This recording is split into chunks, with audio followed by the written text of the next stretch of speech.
लो बहन, हम तो आ गए तुम्हारी बहू देखने। सुना है बहुत कुछ लेकर आई है दहेज में। पड़ोस की बिमला काकी मीना जी से बोली। हाँ हाँ काकी, तुम सब भी देख लो। हमने तो कह दिया था जो भी सामान दो वह बढ़िया होना चाहिए।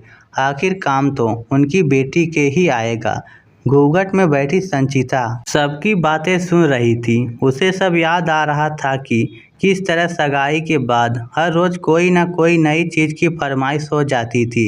कभी कहा जाता गर्मियां आने वाली है, इसीलिए एक रूम कूलर अपनी बेटी को दे देना, क्योंकि आपकी बेटी जिस ऊपर वाले कमरे में रहेगी वहाँ खिड़की में कूलर लगाने की व्यवस्था नहीं है। वैसे तो घर में फ्रिज था, लेकिन संचिता के दहेज में एक डबल डोर फ्रिज भी था, जिसकी मांग संचिता की सास ने खास रूप से की थी।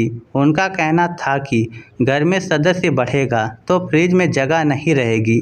साथ ही यह भी जता दिया जाता कि हमें कुछ नहीं चाहिए, हम तो बस आपकी बेटी की सुविधा के लिए कह रहे हैं। संचिता ने अपने पिता से कई बार कहना भी चाहा कि पापा इतना कुछ देने की ज़रूरत नहीं है, लेकिन उसके पिता हर बार उससे यह कहकर चुप करा देते कि बेटियों को देने से कभी कमी नहीं आती, सब अपने भाग का लेकर जाती हैं।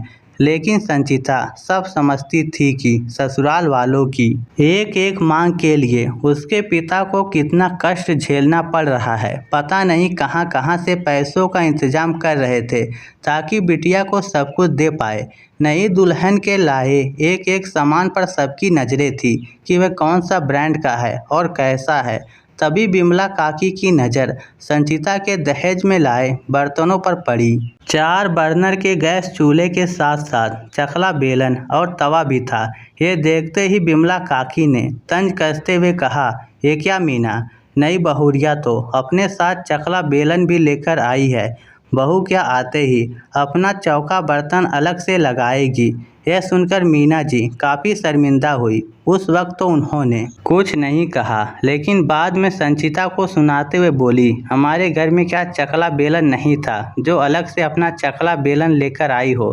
तुम्हारे माँ बाप को क्या इतना भी पता नहीं कि बेटी को दहेज में चकला बेलन नहीं देते, इससे बेटी कभी अपने ससुराल में रच बस नहीं पाती। माँ जी, वैसे तो इस घर में सब कुछ है, फिर भी बड़ी बड़ी चीज़ें आप लोगों ने मांग कर ली है, फिर इन छोटी छोटी चीज़ों को देने में मेरे पापा पीछे कैसे हट सकते थे।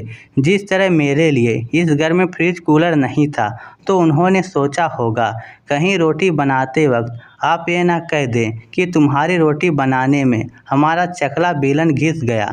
संचिता की बात सुनकर मीना जी स्तब्ध रह गई। संचिता फिर बोली, माँ जी, कहने को एक लड़की अपना सब कुछ छोड़कर ससुराल आती है, लेकिन जब अपनी ज़रूरतों के लिए उसे सब कुछ मायके से ही लाना पड़े तो ससुराल को वह कैसे अपना घर बना पाएगी। बहू, अब बस कर, मुझे और शर्मिंदा मत कर। अब से तेरी सारी ज़रूरतें इसी घर में पूरी होंगी। और हाँ, अपना यह सामान तू पेटी में ही रखना, क्योंकि मैं अपने परिवार को बढ़ते हुए नहीं देखना चाहती। मेरी ही मति मारी गई थी, जो माँ बनकर नहीं बल्कि सिर्फ एक सास बनकर सोच रही थी। संचिता खुश थी कि आज उसने अपनी बात सबके सामने रख दी, नहीं तो शायद उम्र भर उसे अपनी ज़रूरतों के लिए अपने मायके पर ही निर्भर रहना पड़ता। तो दोस्तों, इस स्टोरी को लेकर आपकी क्या राय है, नीचे कमेंट करके हमें ज़रूर बताइएगा। धन्यवाद।